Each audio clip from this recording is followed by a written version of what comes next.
Hello everyone, praise the Lord. Good evening, good afternoon. I hope you're doing well.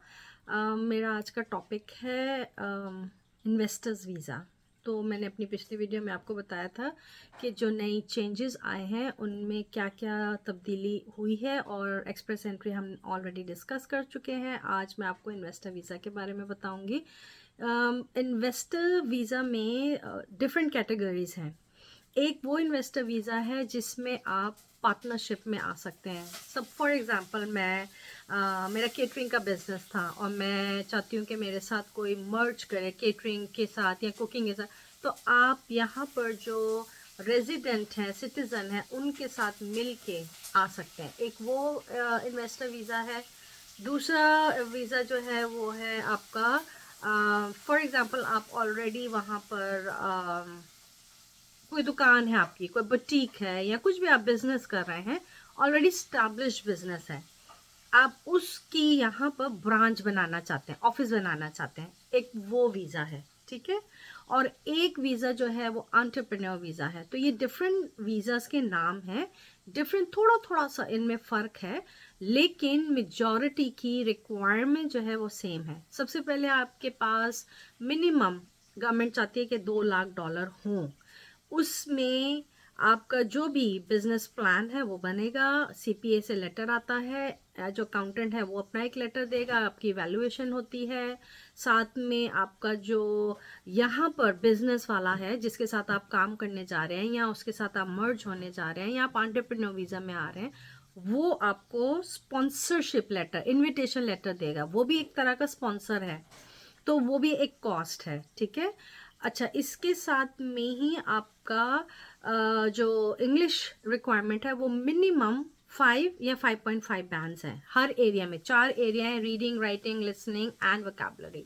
तो ये speaking जिसे हम कहते हैं, तो ये सारों में आपको 5.5 या 5 मिनिमम बैंड्स चाहिए हैं। अगर आप ज़्यादा ले सकते हैं वंडरफुल, आप ज़रूर लीजिए, क्योंकि जितना अच्छा आपका इंग्लिश होगी उतनी अच्छी स्कोरिंग की वजह से वीज़ास अप्रूवल हो जाते हैं। अच्छा, इसमें आपके पास एज का प्रॉब्लम नहीं है, क्योंकि जो बिजनेसमैन होते हैं, अब वो यंग बच्चे तो हो नहीं सकते।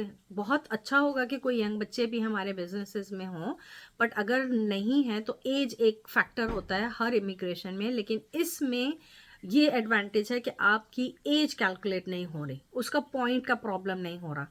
अच्छा, इसमें और एक अच्छी एडवांटेज बात यह है कि इसमें जो पीआर, जिसे हम परमानेंट रेजिडेंसी कहते हैं, वो जो इन्वेस्टर है उसको भी मिल रही है राइट अवे और उसकी फैमिली को भी मिल रही है राइट अवे। तो इसकी एक अलग फाइल होगी। ये जो पीआर अप्लाई होती है यूजुअली, वो जैसे मैं आई थी स्किल वर्कर वीज़ा पे, तो हमने 5 साल के बाद, हम आए पीआर पे ही थे, मेरी राइट वे पीआर थी, लेकिन 5 साल के बाद हमने सिटीजनशिप अप्लाई की। तो इसी तरह आपका भी होगा कि आप आएंगे पीआर के ऊपर, परमानेंट रेजिडेंसी वीज़ा पे, बट उसकी फाइल अलग खुलती है, वो अलग एक डिपार्टमेंट होता है इमिग्रेशन में, अलग सेक्शन में काम होता है। सो ये अलग अलग जगह हैं जहाँ पर फीसिस भरी जाएंगी। अब फर्ज करें आपकी वाइफ है और वो भी एजुकेटेड हैं, बिजनेस में आपके साथ partner, why not, of course she can do that with you. हो सकता है आपके बच्चे बड़े हों और वो भी बिजनेस में ऐड हों, तो आप अपनी फैमिली को बिजनेस में ऐड कर सकते हैं। ये भी एक एडवांटेज है। प्लस इसी के साथ में उनको भी पीआर राइट अवे एलिजिबिलिटी मिल रही है। अब इसमें भी उनको भी आइल्स करना है, क्योंकि अब वो एक इंडिपेंडेंट कैंडिडेट है। whoever is crossing the age of 18 वो इंडिपेंडेंट हो जाता है by law. They are independent candidates, वो आपकी फाइल के अंदर डिपेंडेंट नहीं आ रहे। हाँ, अगर आपके बच्चे छोटे हैं, पढ़ रहे हैं, एलिमेंट्री स्कूल में हैं, अंडर 18 हैं, then they are your dependents, उनकी भी पीआर लगेगी, उनको भी एलिजिबिलिटी होगी। जो बेनिफिट्स सारे पीआर में मिलते हैं सबको, वो आपको भी मिलेंगे, लेकिन हर शख्स की फाइल थोड़ी थोड़ी डिफरेंट होगी। जो छोटे बच्चों वाले हैं उनके बेनिफिट्स और एडवांटेज डिफरेंट होगा, जिनके बच्चे बड़े हैं उनकी फाइल में थोड़ा और फ़र्क होगा। तो ये एलिजिबिलिटी के ऊपर डिपेंड करता है और इन्वेस्टर पे डिपेंड करता है, जिसके साथ आप पार्टनरशिप यहाँ कर रहे हैं उस पर डिपेंड करता है। बहुत सारी चीज़ें हैं, इसको भी असेस किया जाता है, असेसमेंट के बगैर हम आपको पॉइंट्स नहीं बता सकते। अच्छा, मनी भी मैंने आपको बता दिया, एज फैक्टर, बेनिफिट्स। अब करना क्या है, तो गवर्नमेंट ये चाह रही है कि आप यहाँ पर आइए और इन्वेस्ट करें। इन्वेस्टमेंट में क्या आप कर सकते हैं वो आपने हमें बताना है कि भाई मेरे पास 2 लाख से तो नहीं बल्कि 3 लाख 4 लाख है, मैं तो कोई बड़ी सी बिल्डिंग खरीदना चाहती हूँ, या मैं बहुत ही अमीर हूँ, मेरे पास ट्रिलियन बिलियन मिलियन डॉलर्स पड़े हैं, तो मैं तो ज़मीनें तो ऑल डिपेंड्स ऑन यू। ये हम नहीं आपको बता रहे कि आप ये करें, सिर्फ गवर्नमेंट कह रही है कि 2 लाख तो आपके पास होना चाहिए। हम कैनेडियन डॉलर्स की यहाँ बात कर रहे हैं, तो उस 2 लाख कैनेडियन डॉलर्स के आपके अकाउंट में होने चाहिए। अगर आपके पास क्रेडिट कार्ड है, बिजनेस टाइज हैं, जो भी आपकी प्रॉपर्टीज़ हैं वो आप डिक्लेयर करेंगे, भाई हमारे पास कैश तो इतना पड़ा हुआ है लेकिन हमारे पास ये भी चीज़ है, वो भी हम यूज़ कर सकते हैं जब हम आएंगे।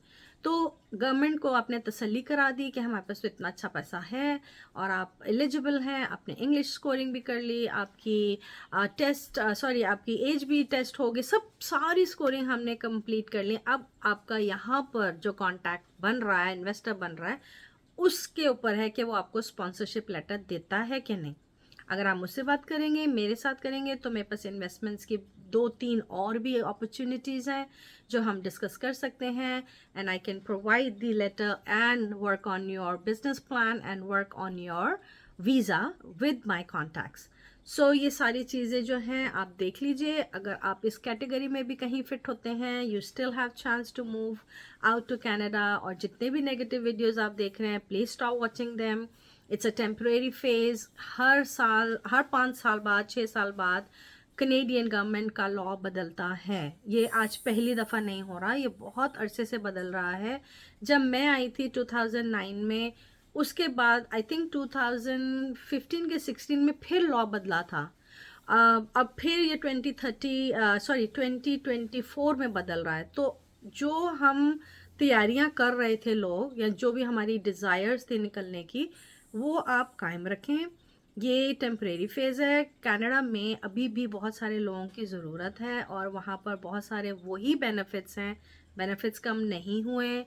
गवर्नमेंट ने कहीं नहीं कहा कि हम आपको मेडिकल नहीं देंगे, हम आपको एजुकेशन नहीं देंगे, हम आपको घर नहीं ऐसा कुछ भी गवर्नमेंट ने नहीं कहा, और ना ही वो कर सकते हैं, क्योंकि ये जो इंटरनेशनल स्टैंडिंग जो उनकी थी, वो अपनी उस स्टैंडिंग या पॉलिसी या एग्रीमेंट्स या जो लेजिस्लेशन लॉ जिसे हम कहते हैं वो लिखा गया था, वो उससे मुकर नहीं सकते। थोड़ा बहुत ट्विस्ट हुआ है, इमिग्रेशन की लॉ की बात करें, बट जो एक्चुअल गवर्नमेंट का कनाडा का लॉ है वो पूरा नहीं बदल सकता, क्योंकि लोग मिसयूज़ करते हैं सिस्टम को, यहाँ आके काम नहीं करते, अजाइलम लेके बैठ गए, फ्री फंड खा रहे हैं, बच्चे पे बच्चे पैदा हो रहे हैं, गवर्नमेंट उसका भी पैसा दे रही है, फ्री हर चीज़ फ्री फ्री फ्री उन्होंने लेना शुरू किया, जिसकी वजह से रिसेशन आ गया। और जो गलतियां हुई गवर्नमेंट से या जिससे भी, उसका खमियाजा अब सब भुगत रहे हैं।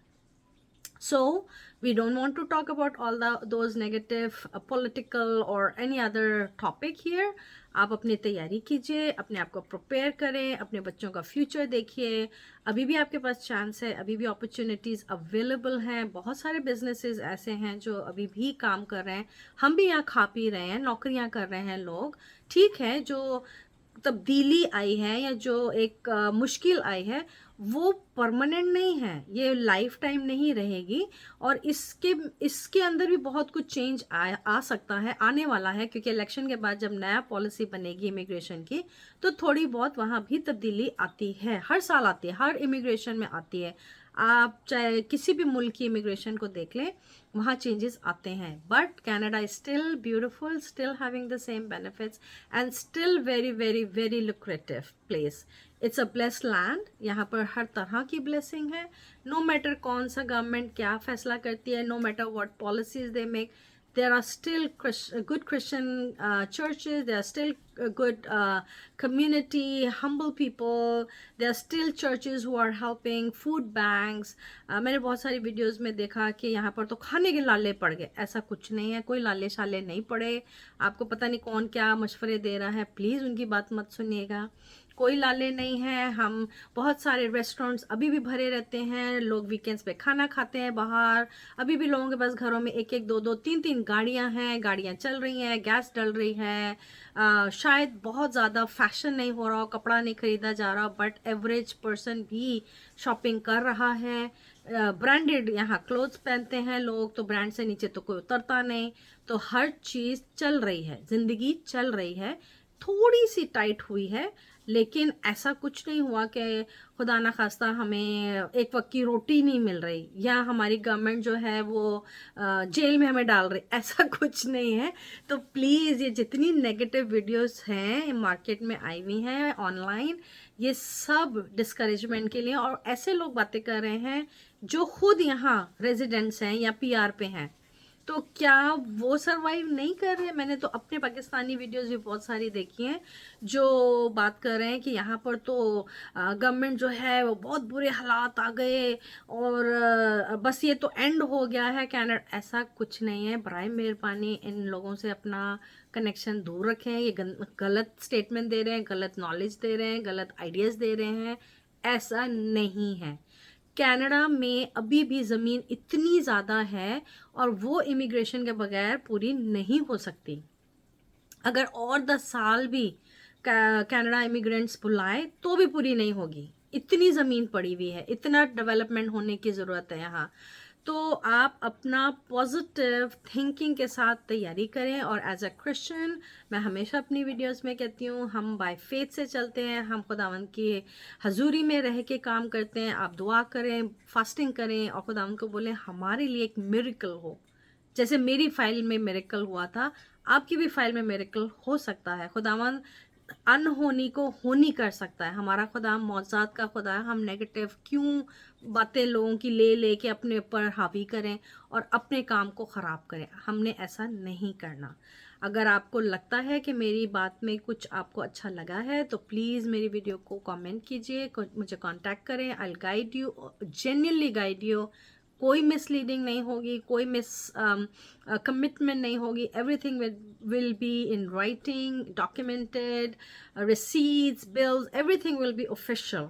तो आपका जितना भी काम है जो करना है, पहले आप खुद अपनी चीज़ों को तरतीब करें, सारी चीज़ें इकट्ठी करें, एक जगह करें, अपने मनी जमा करके एक जगह इकट्ठा करें, ताकि जब आप रेडी हों और आप अप्लाई करना चाहें तो आप मुझे या कंसल्टेंट को या किसी को ये ना कहें हम सोच के बताएंगे। So please don't waste your time and our time. हमारा टाइम बहुत प्रेशियस है। अगर मैं आपको फ्री वीडियो भी बना के दे रही हूँ ताकि आप इक्विप हो जाएं, अंडरस्टैंड करें सिस्टम को, ये भी एक मेरा कंट्रीब्यूशन है towards my community and my country. तो अगर आपको मेरी किसी भी चीज़ में कोई वेरिफिकेशन चाहिए हो, कोई आपको रेफरेंसेस चाहिए हो, आई can provide that. I have hundreds of people who can give reference. और रही बात आपकी प्रोसेस की, वो तो गवर्नमेंट है, जो गवर्नमेंट का तरीक़ेकार होगा वो तो वही करना पड़ेगा। जैसे जैसे गवर्नमेंट जो जो स्टेप्स मांगती है हम उसी स्टेप्स पे चलेंगे। हम उनको ओवर रूल नहीं कर सकते और ना ही हमारी मर्ज़ी से हुकूमत चलेगी। हमें हुकूमत के हिसाब से चलना है। और कलाम भी ये कहता है कि जहाँ आप रहें उस मुल्क की बहाली के लिए, उस मुल्क की तरक्की के लिए दुआ करें। तो आप दुआ करें कि खुदाया मुझे वहाँ जाना है, उस मुल्क की मैं तरक्की मांगता हूँ ताकि आपकी तरक्की हो, और जब आपकी तरक्की होगी तो आपके आने वाले बच्चों की तरक्की होगी। सो आप प्रेयर में जाएं, फास्टिंग करें, खुदा से इजाज़त मांगें। अगर आपको खुदा ओके करते हैं, आपका दिल मानता है और आपको गो हेड मिलता है खुदा से, तो ज़रूर अप्लाई करें। God bless you, take care of you, take care of your family, and contact me if you need any help, advice. But keep in mind, everything has a cost. Everything you want to apply will cost you. Free कुछ नहीं है। और ये जो लोग मुझे कहते हैं आप डन बेस पे बता दें, मेरे पास कोई मैजिक स्टिक्स नहीं है कि मैंने मैजिक स्टिक लगाई और काम हो गया। आई विश मेरे पास इतनी सारी मैजिक स्टिक्स होती, मैं अपने भी काम कर लेती हूँ उन्हीं के साथ। तो मुझे भी पेशेंटली बैठना पड़ता है, दुआ करनी पड़ती है और खुदावंद का इंतज़ार और खुदावंद के वक्त का भी इंतज़ार करना पड़ता है। So again best of luck, अपनी तैयारी कीजिए। आज भी कनाडा उतना ही ब्लेस्ड है जितना था। जब मैं नहीं आई थी तब भी ब्लेस्ड था, जब मैं आई तब भी ब्लेस्ड है और आइंदा भी ब्लेस्ड रहेगा।